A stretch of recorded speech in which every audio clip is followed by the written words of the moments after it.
Howdy, everybody, and welcome back to the Show Up Fitness podcast. Today is a mini episode, and we're going to be releasing these every Thursday, 10 to 15 minutes, helping you overcome objections with sales, assessments, whatever we can do to help you become a successful personal trainer. Saturdays and Tuesdays are our longer episodes. Please make sure to give this a lovely 5-star rating as we are moving up in the podcast ranks. Our goal is to get in front of aspiring trainers and to help you as the fitness professional grow your book of business and turn your passion for fitness into a career. 90% of textbook trainers quit within the first year in the US, 18 months in the UK. It's because you're not focusing on the fundamentals of movement, anatomy, the principles of overload, specificity, the size principle. When you are great at the fundamentals, everything else becomes so much easier. I love what Kyle Dobbs at Compound Performance has in his bio, principles over systems. And that's exactly what we help you understand at Show Up Fitness. When you get your level 1 Show Up Fitness CPT, we now have 100 out there internationally. Our goal is to be known as the best certification in fitness, and we're doing that one qualified personal trainer at a time.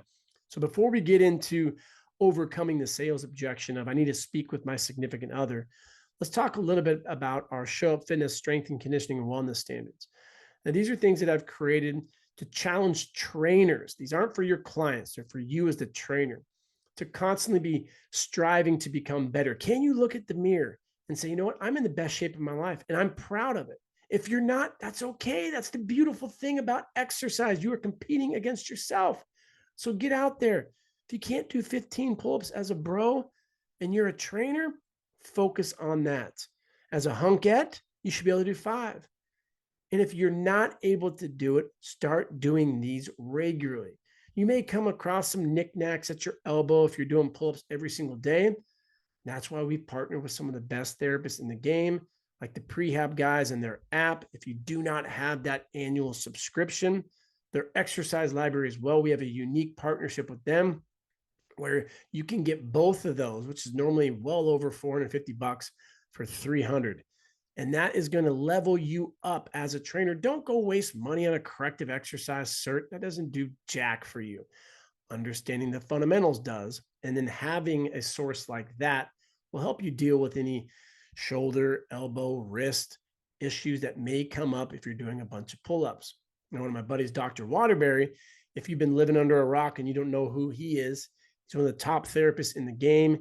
We consult with him regularly for our growth, creating the best personal trainers in the industry. And that is our goal with the Show Up Fitness CPT, but also with our gyms in LA and San Diego. We want to be known as having the best trainers. And we do 100%. I will put any one of our top trainers up against any trainer out there. And you're going to see that the best happens when you show up. So what he told me is, Chris, if you really want to improve your 1 rep max, focus on 3 reps. Now, why that would help your 1 rep max is because you're having a ton of motor unit recruitment. Remember, a motor unit is a neuron and all the associated muscle fibers it innervates. It's really important for the size principle. Type 1, type 2 muscle fibers, the larger ones or the fast twitch, they're recruited when you do things that are really light and fast and explosive, when you go really heavy and you get maximal volitional fatigue. So you're recruiting those type 2 muscle fibers.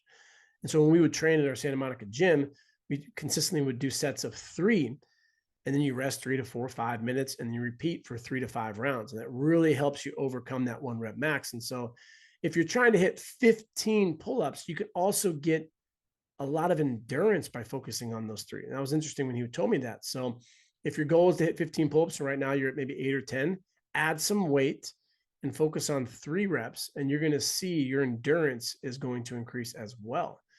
And overloading with a negative is really beneficial as well, because you're going to strengthen the connective tissue in its full range of motion. If you want to be able to do a pull-up, what's the best way to do that? Not banded pull-ups or the assisted pull-up machine. Getting your ass above the bar and coming down as slow as you can. Now, there's a lot of damage that happens with eccentrics, so you have to make sure you're not doing a ton of volume. Doing sets of 10 or 15 is going to wreck you. Probably get rhabdomyolysis. We don't want that. You're a smart trainer. You know what that is, right?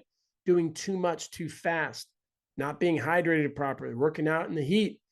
And then you break down the muscle fiber so much that you piss it out essentially. The color of your urine looks like iodine.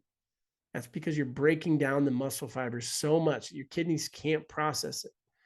And you begin to excrete muscle fibers in your urine. That is not a good thing. Unfortunately, at Show Up Fitness, we've worked with clients who got rhabdo from crappy trainers.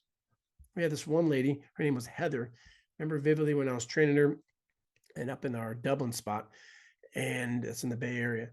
And she came to me, we did the assessment, and she said she wants to be able to work out without getting rhabdo. And I said, what do you mean without getting rhabdo? That's not something that happens on a regular basis. She had a newer trainer on the second workout. She did a 75-minute workout, really high reps, all body weight or really light, sets of 15, 20, 25. Then she ended off on 15 minutes of rowing. And then the next day she woke up and her limbs were swollen. And she felt bad about herself. Like, oh man, this sucks. I'm like, what did you do to the trainer? Did he get prosecuted? She's like, no, he probably didn't mean to. That's bullshit. That's why the industry has a bad rep.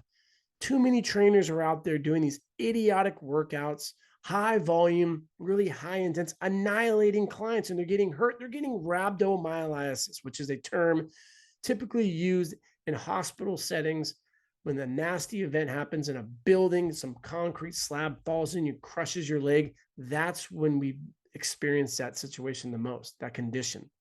But people are experiencing that in fitness. It's very high in CrossFit.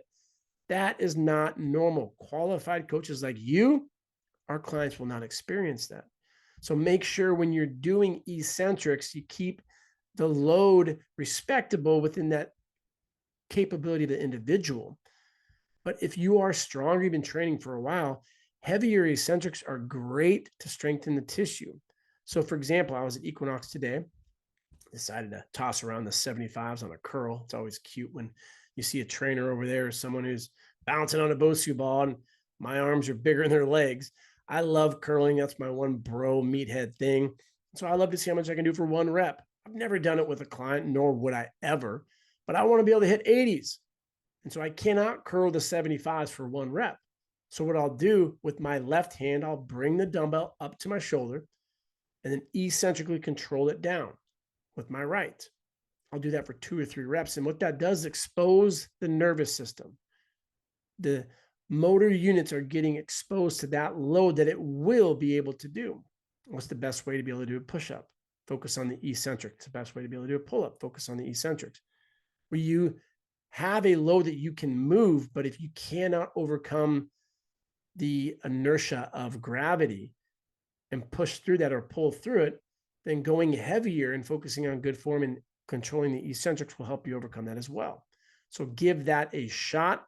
If your goal is to bench press 300 pounds, get a good spotter, put on 315, 325 with the proper lift off. You may need 2 spotters on the end as well.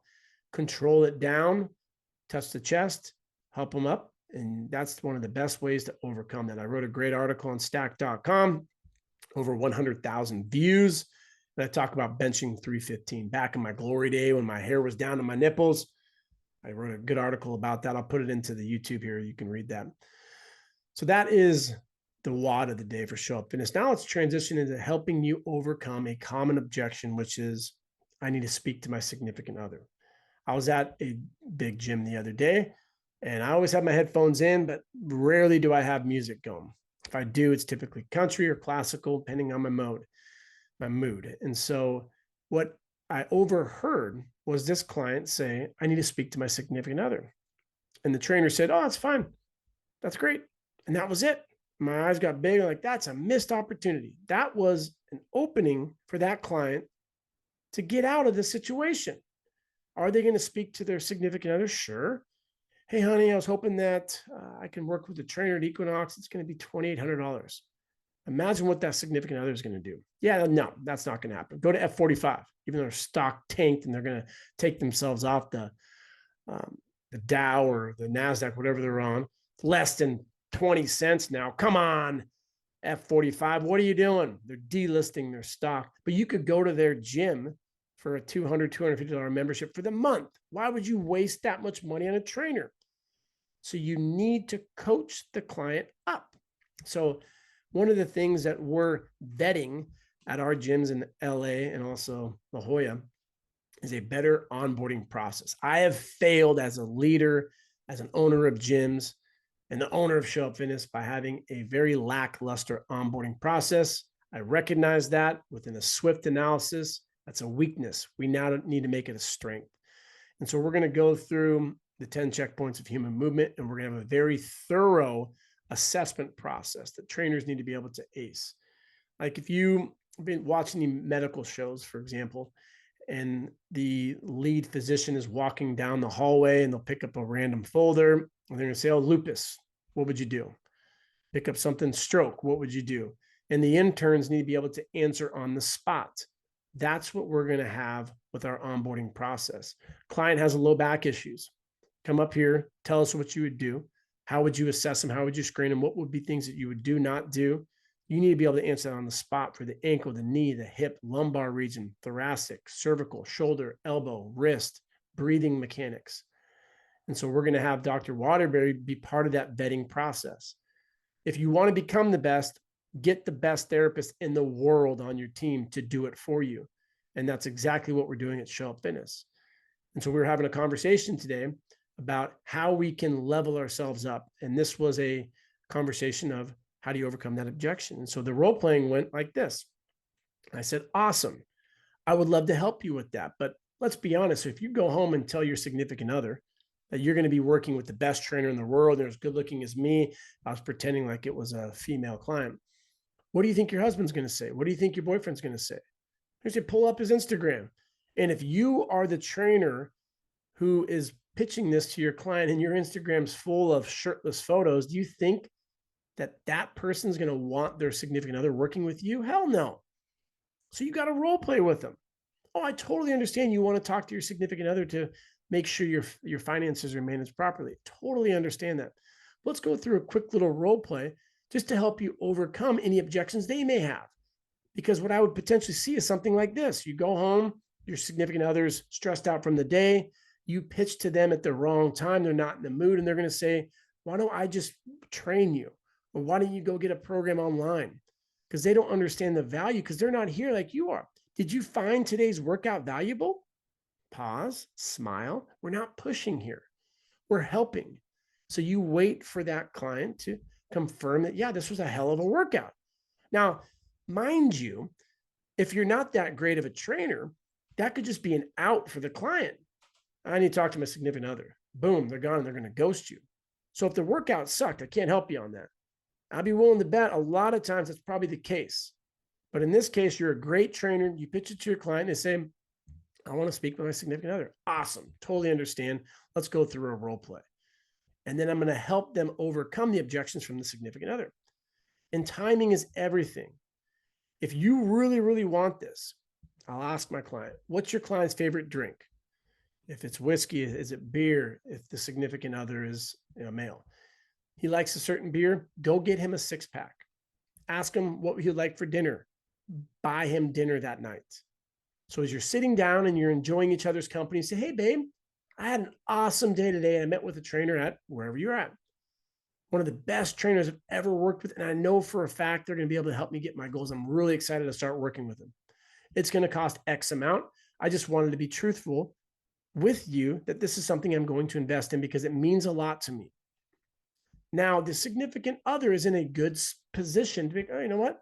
This means a lot to you. Okay, I support you, hun, babe. And if that's not the case, then you may need to consider who you're with. No, I'm just joking, but it's all about your presentation there. And so another thing you could do is ask to hop on a phone call with them at that moment. But again, you don't know the position that they're in. I try to make it comical. Let's be honest. You're going to go home, tell your significant other you're working with this big hunk at the gym. They're probably not going to be too excited on that. So let's go through a scenario.